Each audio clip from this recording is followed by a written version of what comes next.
오늘도 복된 아침 말씀 묵상을 사랑하는 모든 성도들 가운데 주님의 평강이 함께하기를 소원하면서 말씀 묵상 시작하겠습니다.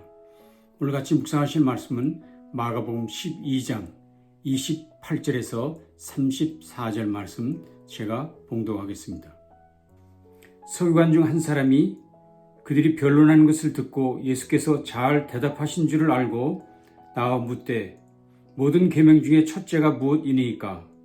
예수께서 대답하시되 첫째는 이것이니 이스라엘아 들으라 주 곧 우리 하나님은 유일하신 주시라.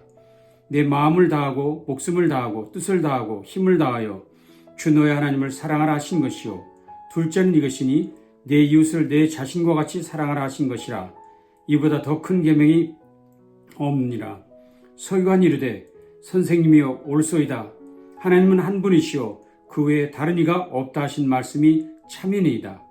또 마음을 다하고 지혜를 다하고 힘을 다하여 하나님을 사랑하는 것과 또 이웃을 자기 자신과 같이 사랑하는 것이 전체로 드리는 모든 번제물과 기타 제물보다 나으니라. 예수께서 그가 지혜 있게 대답함을 보시고 이르시되 내가 하나님의 나라에서 멀지 않도다 하시니 그 위에 감히 묻는 자가 없더라. 아멘. 2%가 부족할 때라는 음료수를 아시는가요? 한국의 한 음료수 회사에서 생산, 판매하고 있는 음료수 이름이지요.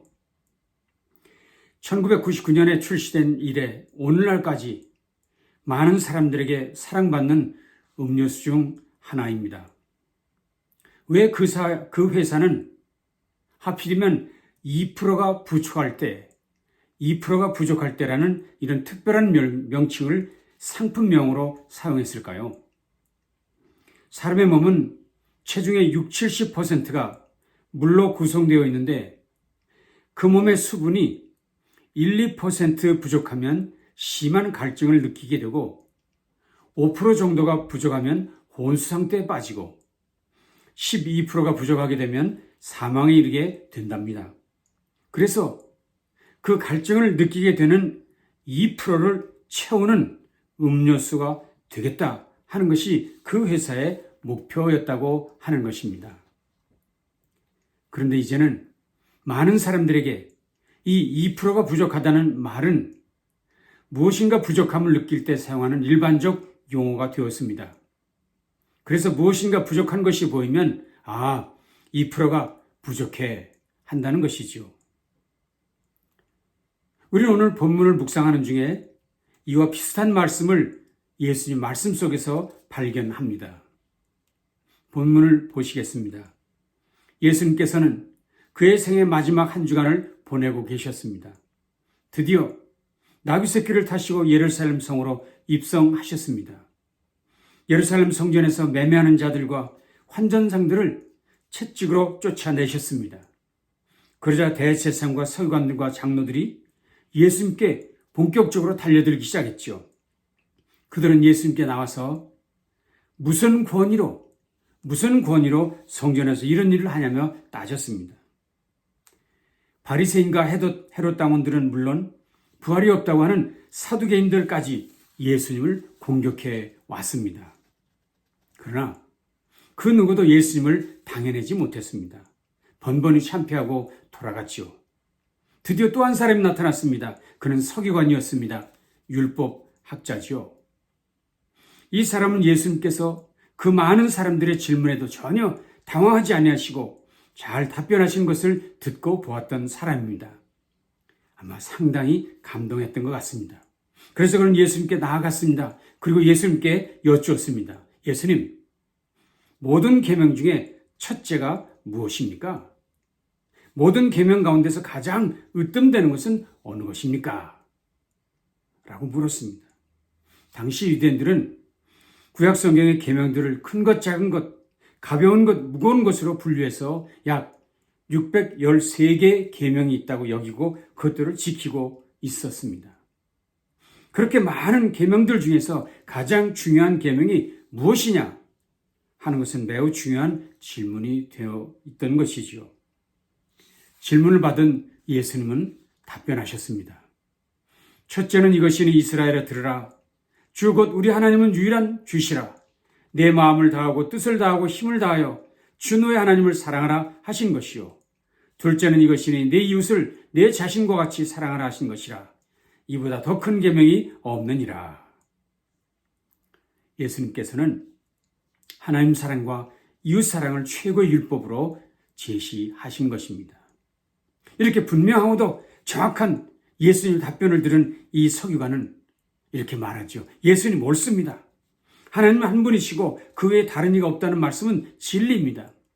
또한 마음을 다하고 지혜를 다하고 힘을 다하여 하나님을 사랑하라 하는 것은 또 이웃을 자신과 같이 사랑하는 것이 전체로 드리는 모든 번제물과 기타 제물보다 나으니이다 하고 답변을 합니다. 그런데 우리가 여기서 눈여겨보아야 할 부분은 바로 이 부분입니다. 당신의 말씀은 진리입니다. 하나님을 사랑하고 이웃을 사랑하는 것은 모든 제물과 희생을 합한 것보다 낫습니다.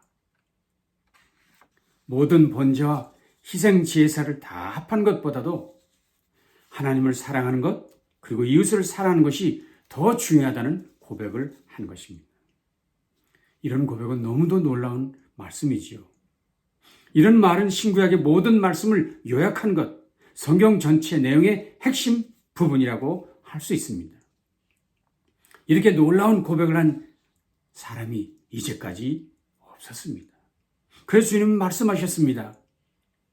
예수께서 그가 지혜 있게 대답함을 보시고 이르시되 내가 하나님 나라에서 멀지 않도다.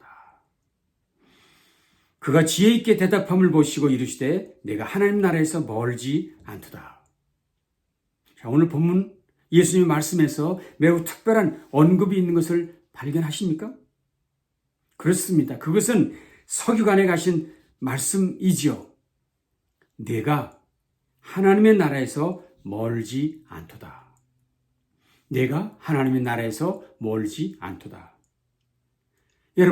여러분은 예수님의 이 말씀이 서기관에게 주는 칭찬의 말이라고 여겨지십니까? 아니면 아직은 너는 부족하다 라는 지적의 말씀입니까? 어떻게 생각하십니까? 이 말씀은요, 칭찬보다는 그의 부족함을 권면하는 말씀입니다. 예수님께서 그에게 하나님 나라에서 멀지 않다고 하신 말씀은 내가 여전히 하나님 나라 밖에 있다고 말씀하시는 것입니다. 물론 주께서 서기관에게 칭찬을 하셨습니다. 그러나 아직은 부족하다고 무엇인가 좀 더 분명히 해야 할 일이 있다고 말씀하시는 것이라는 것입니다. 그래서 그런지 주님의 권면을 들은 이 서기관의 뒷이야기에 대해 성경은 침묵하고 있습니다. 오히려 그 후에 감히 묻는 자가 없더라 라는 말로 마가는 본문을 마무리하고 있습니다. 서기관은 성경 공부를 많이 한 것이 분명합니다. 성경의 핵심을 잘 붙들고 있는 것도 의심할 수 없습니다. 그런데 주님은 그에게 말씀하셨습니다. 내가 하나님 나라에서 멀지 않도다. 무엇인가 부족한 점이 있다는 것입니다. 그 부족함이 결국 그를 아직은 천국 백성 되지 못하게 했습니다. 그 부족함으로 그는 하나님 나라에 들어가지 못한 상태로 있었다는 것입니다. 그 부족함이 무엇일까요? 성경은 정확하게 알고 있는데 거기서 배운 대로 하나님을 마음과 지혜와 힘을 다해 사랑하고 그리고 이웃을 사랑하는 실천이 없었다는 것. 그래서 하나님 나라와는 거리가 먼 사람이 되었다는 것입니다. 참으로 안타까운 일이지요. 우리는 마가복음 앞부분에서도 이와 비슷한 또 한 사람을 발견할 수 있었습니다. 마가복음 10장에 소개된 사람입니다. 그도 예수님 앞에 당당히 나왔던 사람입니다. 그는 매우 존경심이 깊은 사람이었습니다. 심지어 예수님을 따르고 싶어 했던 사람이기도 합니다. 그래서 그가 예수님께 나와 이렇게 질문했죠. 선생님, 내가 무엇을 하여야 영생을 얻으리까? 그 사람의 최고의 관심은 영원한 생명에 있었습니다. 그의 최고의 관심사항이 영생이었습니다. 그래서 주님이 그에게 물었습니다. 그래, 내가 계명 잘 알지? 살인하지 말라, 간음하지 말라, 도둑질하지 말라, 거짓 증거하지 말라, 속여 빼앗지 말라, 내 부모를 공경하라. 이제 예수님께서 이야기를 더 풀어가시려는데 그는 예수님 얘기를 가로막으면서 이렇게 말했습니다. 예수님, 그만 말씀하십시오. 그런 것들은 다 내가 어려서부터 지켰습니다. 내가 어려서부터 다 지켜왔습니다. 그런데 주님께서 그의 얘기를 들으시고는 이렇게 말씀하셨습니다. 예수께서 그를 보시고 사랑하사 그에게 이르시되 내가 아직도 한 가지 부족한 것이 있으니 내게 아직도 한 가지 부족한 것이 있으니 가서 내게 있는 것을 다 팔아 가난한 자들에게 주라. 그리하면 하늘에서 보화가 내게 있으리라. 그리고 와서 나를 따르라. 예수님께서도 그를 사랑하셨어요. 그러나 주님은 말씀하셨어요. 내게 한 가지 아직도 부족한 것이 있다. 내게 아직도 한 가지 부족한 것이 있다. 여러분, 이 부자의 결론을 잘 알고 계십니다.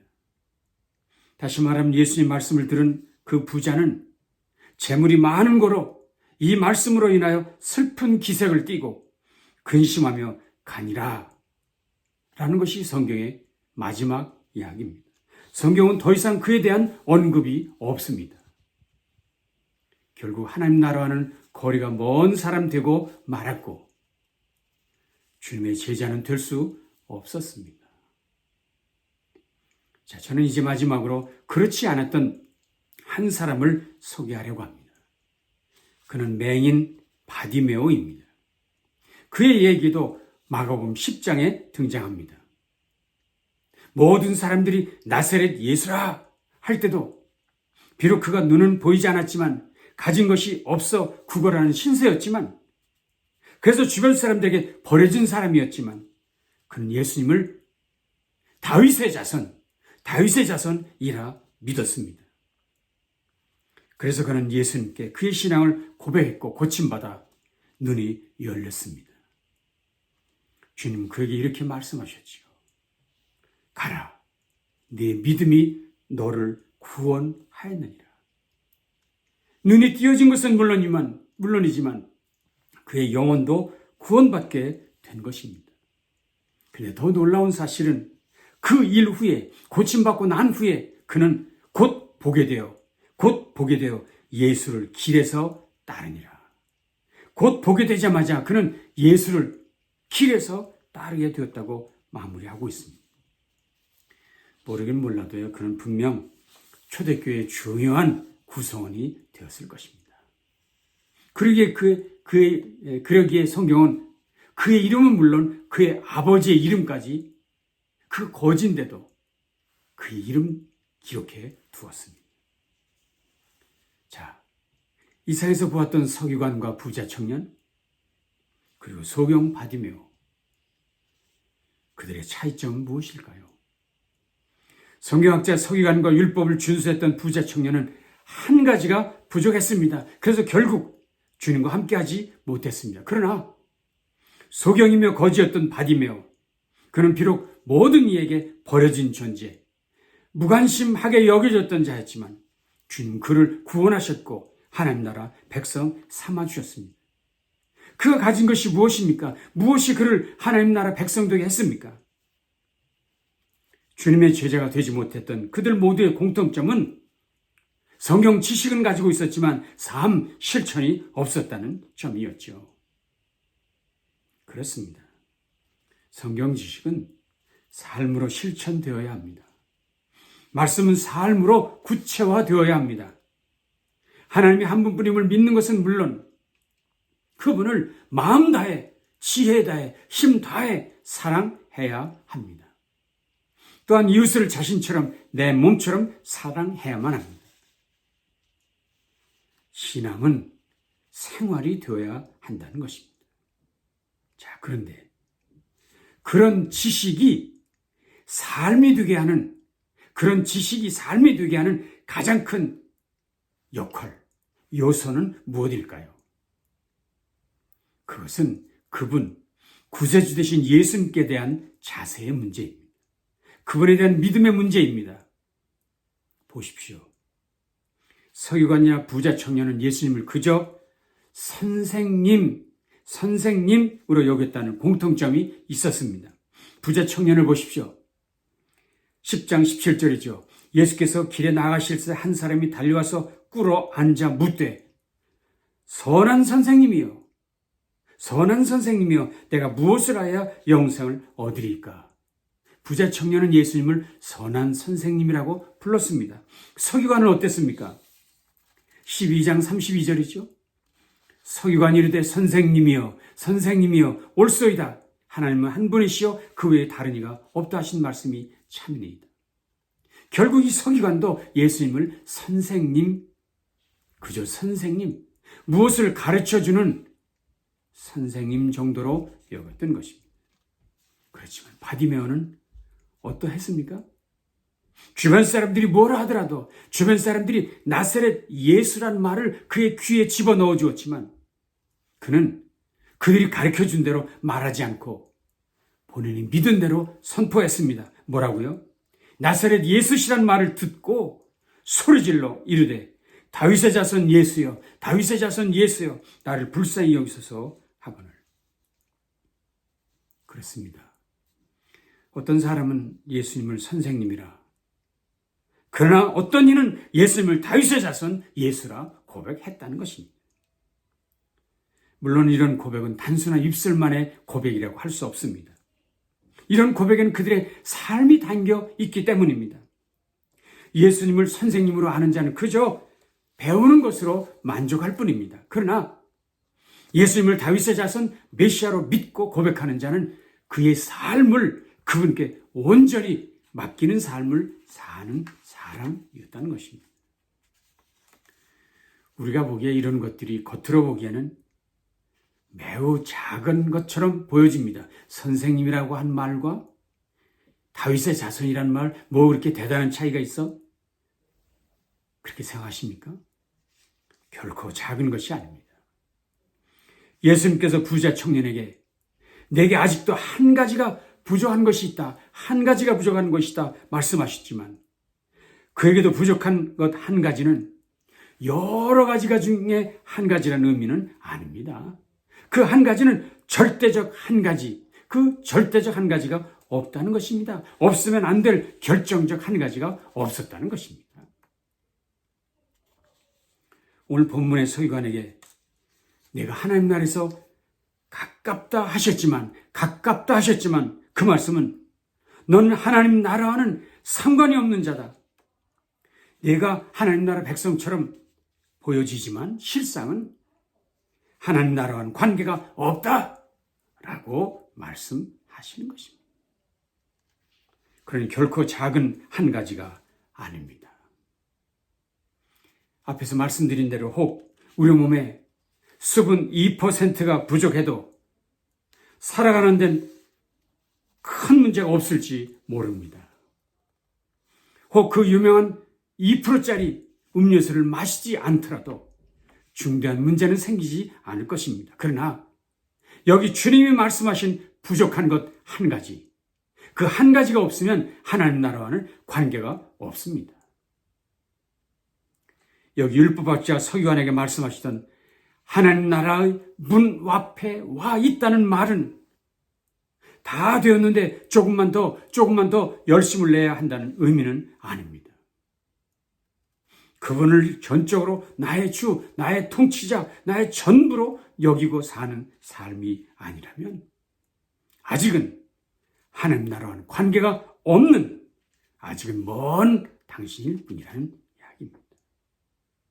그분이 저 여러분의 주, 저 여러분의 구세주이시며 저 여러분의 인생의 주관자이심을 믿으시고 오직 그분께 우리의 인생의 운전대를 맡기며 살아가는 삶이 하나님 나라 백성의 삶인 줄로 믿습니다.